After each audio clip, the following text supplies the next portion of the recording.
Hello friends, welcome back to the channel. Friends, ఈరోజు recipe మనం పప్పు చెక్కలు ఎలా తయారు చేయాలో చాలా సింపుల్గా చూసేద్దాం. ప్రొసీజర్లోకి వెళ్ళే ముందు ఎవరైతే నా ఛానల్ని ఫస్ట్ టైం చూస్తున్నారో సబ్స్క్రైబ్ చేసుకోండి. అలాగే పక్కనే ఉండే బెల్ ఐకాన్ని క్లిక్ చేసుకోండి. ఇలా క్లిక్ చేసుకున్నట్లయితే నేను చేసే ప్రతి ఒక్క రెసిపీ మీకు నోటిఫికేషన్లో తెలుస్తుంది. ఇప్పుడు ప్రొసీజర్లోకి వెళ్ళిపోదాం.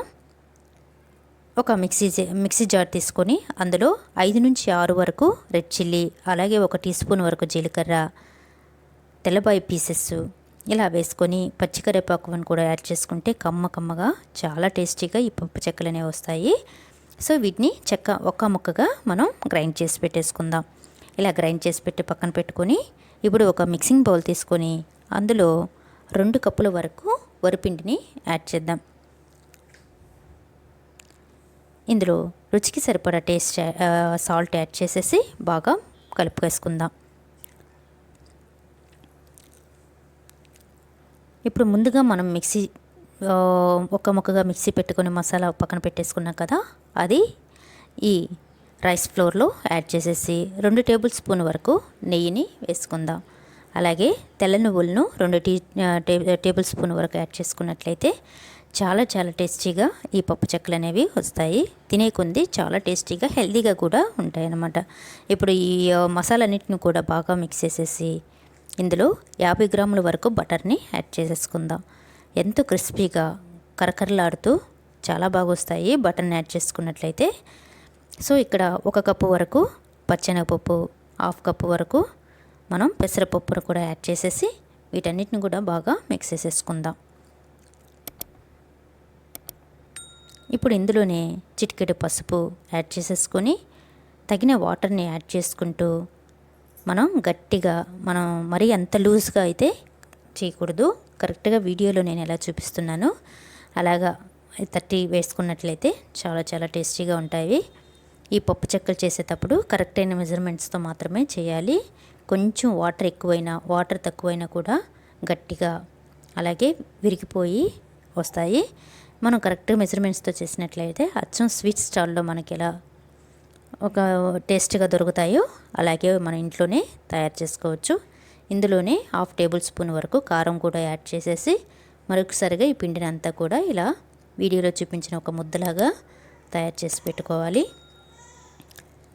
ఇప్పుడు వీటన్నిటిని కూడా ఒక కాటన్ క్లాత్ని ఉంచి ఒక 1/2 అవర్ పాటు బాగా ఊరనివ్వాలి.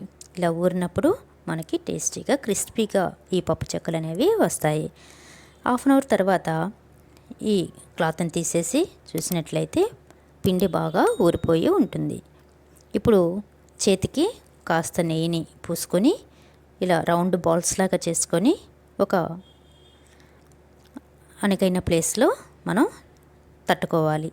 చెక్కల్లాగా తట్టేసుకొని చూడండి, ఇలా బాల్స్ రౌండ్గా చేసేసుకొని తట్టేసుకోవటమే. ఎంతో ఈజీగా, చూసారు కదా, ఎంతో టేస్టీ అయిన ఈ పప్పు చెక్కలు ఇంట్లోనే మనకి తయారవుతాయి.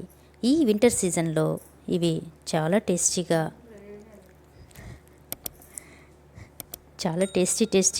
మనకి ఈ పప్పు చెక్కలు అనేవి తయారైపోయాయి కదా.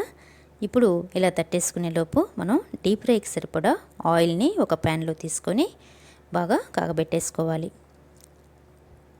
ఇలా సన్నగా, మరీ లావుగా మరీ సన్నగా కాకుండా మీడియంగా ఇలా ప్రెస్ చేసుకున్నట్లయితే పప్పు చెక్కలు చాలా కరకరలాడుతూ చాలా టేస్టీగా ఉంటాయి. ఈ లోపల నూనె బాగా కాగిపోయింది కదా. ఇప్పుడు ఒక్కొక్కటి ఆ ఆయిల్లో వదులుతూ గోల్డెన్ బ్రౌన్ కలర్ వచ్చే వరకు తిప్పుకుంటూ పక్కన పెంచుకోవటమే. ఎంతో టేస్టీ అయినా ఈ పప్పు చెక్కలు రెడీ అయిపోయాయి కదా. మరి మీకు ఈ వీడియో నచ్చినట్లయితే మీరు కూడా ట్రై చేసి మీకు ఎలా వచ్చిందో కమెంట్ బాక్స్లో తెలియచేయండి. ఫ్రెండ్స్,